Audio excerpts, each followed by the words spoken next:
கொண்டிருக்கிற உன் வாழ்க்கையை மீட்க இயேசு வந்திருக்கிறார். இயேசு உன்னை தூக்கி எடுக்க நான் இருக்கிற மகளே, நான் உன்னை மீட்பேன். என்னுடைய சுய ரத்தத்தினால், குற்றமற்ற ரத்தத்தினால் உன்னை நான் மீட்டு இருக்கிறேன். ஒரு சத்துருவும் உன்னை தொடுவதில்லை. நம்பிக்கை இருந்தால் ஒரு சத்துருவும் உன்னை தொடுவதில்லை. காரணம், இயேசுவின் சுய ரத்தம் உன்னை மீட்டு எடுத்திருக்கிறது. இயேசுவின் அன்பு உன்னை மீட்டு எடுத்திருக்கிறது. உன்னை அடிமைத்தனமாக இயேசு விட மாட்டார். கர்த்தர் உன்னை தூக்கி எடுத்திருக்கிறார்.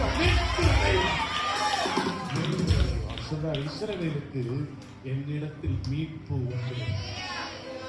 நான் அவர்களை மீட்பேன். அடகு வச்சிட மாட்டேன். சாத்தான் கரத்துல காப்பாற்ற முடியாதுன்னு சாத்தான்ல தோற்று போகும். மீட்டு எடுக்கிறது ஆண்டவர் எங்கேயும் நம்மளை விற்ற மாட்டார். அடிமைத்தனமாய் விற்ற மாட்டார். இஸ்ரவேல் ஜனங்கள் 400 வருஷம் அடிமையா இருந்தாங்க. 430 மாறிச்சு.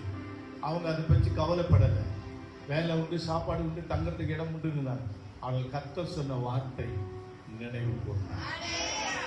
அவரா இறங்கி மோசையை அனுப்பி மீட்கிறார். உன்னை மீட்க கர்த்தர் ஒருவரை அனுப்புவார். உன் வாழ்க்கையை மீட்க கர்த்தர் ஒருவரை அனுப்புவார்.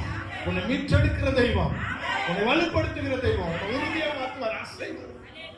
வெறும் வெள்ளம் வந்தாலும், வெறும் மழை வந்தாலும், பெருங்காற்று வீசினாலும் அது அசைக்கப்படாது. ஏனென்றால் அது கற்பாறையின் மேல் கட்டப்பட்ட வீடு. நீயும் நானும் இயேசு என்கிற அஸ்திபாரத்தின் மேல கட்டப்பட்டிருக்கிறது. உண்மையானால் அவருக்கு நன்றி சொல்லி, நான் அசைக்கப்படுவதில்லை.